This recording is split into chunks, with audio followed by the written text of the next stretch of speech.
Kartoshka qongiz burgachasi Epitrix chuchumeris harris, qattiqqanotlilar yoki qongizlar, Chaleoptera, turkumi, barxorlar, Chirisomelidae oilasiga mansub karantin hasharotlar guruhiga kiradi.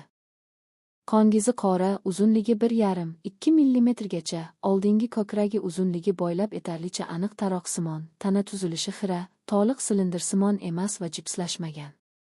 Mo'ylovlari jigarrang, bitta bo'gimdan iborat, asosi bo'ylab yaqinlashib boradi. Orqa oyoqlari sakrovchi tipda. Orqasini oldingi qismi yonlari ariqchali va har bir tarafi va asosi alohida ariqchalardan iborat.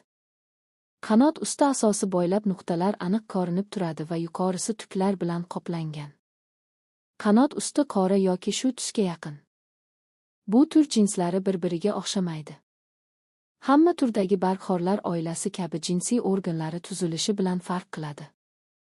Tuxumi oqish, mayda, sariq, lichinkasi ingichka, oqish, silindirsimon, uzunligi 12 mm ga yaqin, boshi jigarrang.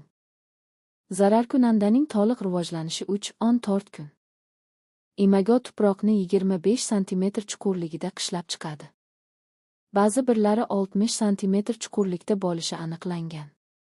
Mayunda tuproqdan chiqadi va 5–6 kun davomida kartoshka barglari, turli xil ituzumdoshlar yoki begona otlar bilan oziqlanadi. Qongizlari barg chetlari bo'ylab oziqlanadi. Bunda yarim doirasimon oyiqlar yoki 1,5 mm diametrli teshiklar hosil bo'ladi.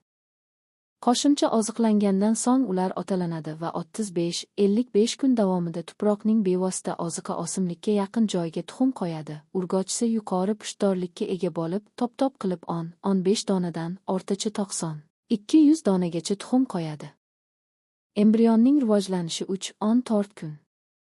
Shuningdek, tugunak usti gumbazsimon shakldagi mayda teshiklar bilan qoplanadi.